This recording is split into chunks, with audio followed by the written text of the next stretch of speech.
all things land development, planning and property. This is Property on Fire with Ian Walmsley. To find out how Ian can help you, visit propertyonfire.co.uk. Hello and welcome to this week's episode of Property on Fire. So what do we have coming up on today's episode for you? As usual, several of you have been emailing in your questions to ian@propertyonfire.co.uk, and this episode is no exception. Ralph has asked about how to find out the use class of a building, and Pierre has asked about TPOs or tree preservation orders. We also had a question from Lucy asking if she can now evict a tenant who has been causing her a bit of trouble. If it's okay with you, Lucy, I'm going to hold your question over to next week when I will have a guest on the show who runs a letting agency and knows a bit more than I do about the subject. She can also fill us in on the current situation with regards to courts and what you can and can't do. So without further ado, let's get started. But before we do, please do like, review and subscribe to this podcast and come with me on this property journey. Before we get underway with our first question, I had a message via Twitter at Property on Fire from one of my mentees, saying that she was surprised asbestos was still around in the late 90s. She always thought it was more of a 60s problem. This is relating to last week's Ian's A to Z of Property, where we kicked off with asbestos. Please do listen to episode 2 if you missed that. Yes, asbestos wasn't banned until 1999, and so you need to be aware of it in many more modern properties as well. If in doubt, get an asbestos survey. But of course, if you're purchasing commercial property, that property ought to have an asbestos register. Please be careful, however, as there is no guarantee that the register is accurate or indeed up to date. Asbestos has been around for a long time. It was found as long ago as the Stone Age for strengthening pots and is still mined today in parts of Russia, Kazakhstan, China and Brazil, with several countries still using it in construction. I believe it's not fully banned yet in the USA and is still used the other side of the pond. So on to the first of our questions. Ralph has messaged me on Twitter at Property on Fire and asked how to find out the use class of a building. I get asked this question on a very regular basis, so thanks Ralph for raising this question, as I'm sure it is a common one amongst many people. We now, from the 1st of September 2020, have 6 use class categories. They are Class B, Class C, Class E, Class F1, Class F2 and sui generis. We used to have Classes A and D as well, but they have now been moved to Class E, F1 and F2. So let's go through these each in turn. So we now have Class B, which is businesses which supply people. Class C, which I think most of you will be familiar with, which is where people sleep. So your residential homes, HMOs, etc. Class E is commercial business and service. So in that we have things like shops, restaurants, cafes, offices, gyms and several more within use class E. We have use class F1, which is learning and non-residential institution. So we have stuff like churches, schools, etc. And then we have class F2, which is local community uses. So class F2 is there to protect locally used items such as local halls, outdoor sports, recreation, and indoor or outdoor swimming pools and skating rinks. And then with sui generis, we have everything else. So things like theatres, payday loan shops, fun fairs, fuel stations, nightclubs, laundrettes, police stations, taxi businesses, car hire locations, casinos, tattoo parlours, nail bars, landfill sites, motorsports arenas, postal sorting offices, and now we have those moved from Class A, pubs, wine bars, etc. Hot food takeaways are also now sui generis, as are cinemas, concert halls, bingo halls and dance halls, which all used to be in use Class D. So going back to your question, Ralph, as to how you find out the use class of a building. First of all, there is no point in phoning anybody. The local authority does not hold a list of use classes of buildings because there is no list. It doesn't exist. There used to be a rather poor app that was supposed to be able to tell you what the use class was of a particular building. It can't, no app can. They are purely a guess as to what it may or may not be. It's just that, a guess. I've heard local authorities advise people to put in a pre-app and then they will tell them what a use class is. There is no point in doing that because the local authority can't just tell you, they can't look it up. There is no list. One way might be to look at previous planning applications. What has been approved for the use of that building? Was that planning ever enacted? Was it implemented? What is its current use? If that change of use was never implemented, then that change of use hasn't altered the use class. So don't 100% rely upon previous planning applications. To have a fair idea as to what use class a building is, we need to try and find out what the last legal use of the building is or was. Finding the last legal use is important. For example, let's say we had an office and squatters had moved into those offices and set up their home. Do those offices suddenly become residential C3 units? No, of course not. And therefore we need to be careful as to whether or not it is actually the last legal use. So Ralph, what was your building last used for when it was open? Perhaps look at Google Street View and go back in time via the small clock in the top left-hand corner of your screen. Were there any A-boards or other signage in those Google shots that might help? Take a note of the dates that the Google Street View went along to try and provide some evidence. You could look up the building on the Valuation Office Agency or VOA website.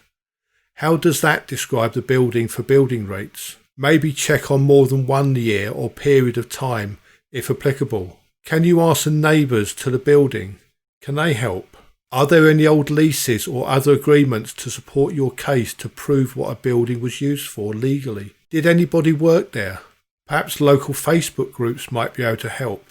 If it was owned by a public body, try doing a Freedom of Information or an FOI request, because any public body has to respond to the public and answer questions. There are a couple of other things that you do need to be aware of, Ralph, when you are looking to find out the use class for a building. And that is, has a building actually been abandoned? The problem is there is no statutory length of time for a building to be abandoned as far as I know. I think, however, it has to be a good few number of years. So what is the state of the building really like? Does it have utilities? Were the utilities recently in use there, or have they long since gone? If a building is demolished, the use class will cease when the building is demolished. Personally, my gut feeling, if it's been abandoned for, say, 5, 10, 15 years, then I think you ought to be okay. But as I said earlier, there is no length of time, so it will be down to the local authority to actually decide as to whether a building has actually been abandoned or not. So I guess the condition of the building is a criteria here that needs to be considered. The other thing you need to be very careful on is ancillary uses. So for example, let's say we have a factory with some offices that may or may not be attached to that factory. Well, those offices may well actually be a factory as well, because they are ancillary to the main use of the company, which was a factory. So you just need to be a little bit careful there. If you can prove that that section is a separate planning unit from the other part of the building, then you may well be fine. This is where a good planning consultant should be able to help you. So always seek advice. If you've been able to track down the last legal use of your building, Ralph, you can go ahead and submit your planning application as required with any evidence to prove it. Or may there be requests from the local authority what is called a Certificate of Lawful Existing Use, or a CLUED, to prove that the existing use you have identified is legal. I hope that answers your question, Ralph, as to how to find out the use class of a building. But essentially, the last thing you should be doing is phoning up the local authority and asking them, because as I said earlier, they do not have a list. There is no list. There is no register. So please don't go down that route. If you or anybody else would like any clarification on the use class or a particular situation that you would like my help with, then please feel free to reach out via social media at Property on Fire or via email, and I'll be pleased to help any of you. On to our second question, and this is from Pierre, who has sent an email to Ian at propertyonfire.co.uk, and he's asking about TPOs, or tree preservation orders. If you have a TPO on a tree, it prohibits the cutting down of it, topping, lopping, unrooting, or willful damage or willful destruction of the tree without the local planning authority's written consent. These are normally solely on trees, so bushes, shrubs and hedges are not normally protected by TPOs. In fact, any tree could be protected regardless of age, species or size of tree. Not only do you have to check to see if a TPO has been put on a tree on any land that you might be looking to develop, but you should also check any previous planning applications, as a planning condition may have been made at some point to cover that tree as well. Finally, if the tree is in a conservation area, then you will need to give notice to the local authority before you actually undertake any work on that tree. There are 4 types of TPOs that you may come across, Pierre: individual, group, area and woodland. If you need to seek permission to work on a tree that has a TPO on it, then you will need to apply at least 8 weeks in advance to the local authority. But don't forget, this also includes routine pruning, for example, of a fruit tree that might be protected. If you've got a tree within a conservation area, you must give at least 6 weeks notice to the local authority. This applies to all trees in a conservation area with a stem diameter of at least 75mm, measured at 1.5 metres above the ground. If you have a tree that is subject to a TPO and it's deemed urgent to actually deal with through a health and safety risk to others, then you can cut this time notice period down to 5 days. If you need to find out if your tree has a TPO on it, then the best people to ask is a local authority. Quite often there are maps on the line that will show all the trees that are protected in a certain area. As with anything, if you're in any doubt whatsoever, do consult a tree surgeon with regards to any tree. They can give you the best advice possible. But whatever you do, please do not do any work on a tree that is protected by a TPO without getting permission first. You can be fined up to £20,000 in the magistrate's court for doing the damage to the tree, but also to the landowner as well. If a tree is illegally removed or damaged, then there is a duty to actually replace that tree with another tree of the same specimen, and that new tree is automatically protected by the original order. Even if trees are not protected in conservation areas or TPOs, and they are not within your garden, orchard, churchyard, or within the inner London boroughs or a public open space, then you are limited to a maximum of 5 cubic metres every calendar quarter to cut down. This is actually controlled by the Forestry Commission. So even if a group of trees is not protected on a piece of land, you may well be limited in what you can actually remove in any quarter. So please tread carefully. If you do wish to fell a larger number of trees on a piece of land, then I recommend getting a licence from the Forestry Commission, and the guys there are very helpful and will be more than happy to help you in your task. Finally, it's worth mentioning hedgerows at this point.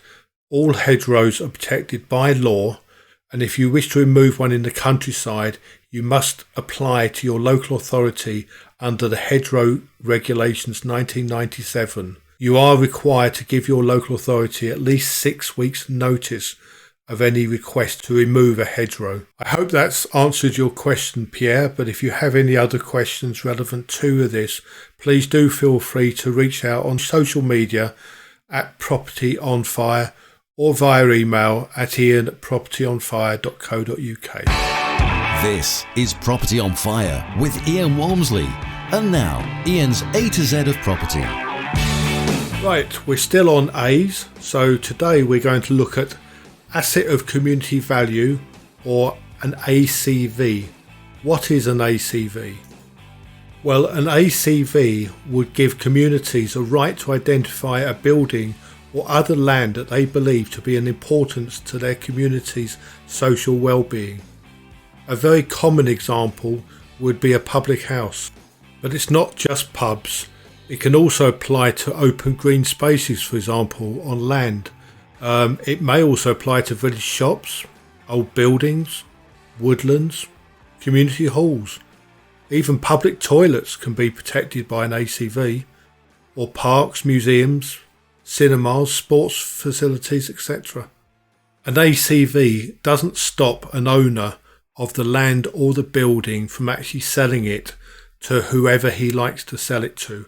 However, they do give a right of first refusal to community interest groups. If an owner decides to sell a piece of land or a building that has an ACV registered to it, then they must inform the local authority, and during a first 6 weeks period, community interest groups may make a written request to be treated as a potential buyer. If nobody comes forward during this 6 weeks, then the owner can actually sell the land or the building to whoever he chooses. Should a group then come forward, the owner has to wait a further 6 months before he can actually sell it to any other party. He is not allowed to exchange or complete on any sale, but he can continue to market it. Within this period, the local interest group then has the opportunity of raising the funds as required to try and buy the property. Whilst an ACV does not rule out planning full stop, it will be obviously considered by the local authority in any application. So one should always check to see whether a particular building is subject to an ACV and whether it is listed on the list compiled by the local authority.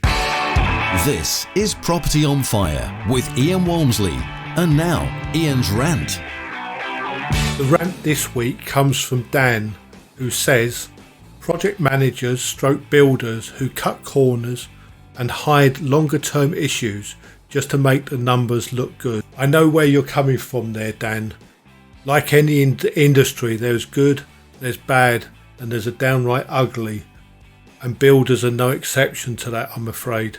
I've certainly uncovered my fair share of horrors when I've been renovating houses and flats, and you'll be amazed as to what can be found hidden behind boards and under floors, etc. And of course, when people cut corners, that is when incidents occur and people have the potentials to be hurt. I would like to think that at Leading Homes we do not cut any corners, but then at the end of the day, we're only as good as the builders and the workmen that we can employ. And one would hope that building regs would pick up anything that we fail to spot during a construction. But I do agree, Dan, cutting corners by builders especially is very annoying. And I thank you for your rant this week. What do you think about builders and others who cut corners in construction? Have you had any direct experience of this? Feel free to reach out to me via social media at Property on Fire. You'll find us on Twitter, Facebook, Instagram, and all the other social media platforms. And if you have a rant that you would like featured on a future episode, please let me know. I'm all ears. Rant away. Coming up on the next episode, we actually had a question this week from Lucy, as I mentioned earlier, who asked about evicting a tenant who's causing a bit of trouble. If it's okay with you, Lucy, I'm going to hold your question over to next week, when I will have a guest on the show who runs a letting agency and knows a bit more about the subject. She can also fill us in about the current situation with regards to letting courts and everything else. So that's coming up on the next episode. And if I can help you in your journey, then do get in touch. Property on Fire with Ian Walmsley. Please use your podcast app to rate, review and subscribe to the show. And if you'd like a question answered on a future episode, email ian@propertyonfire.co.uk.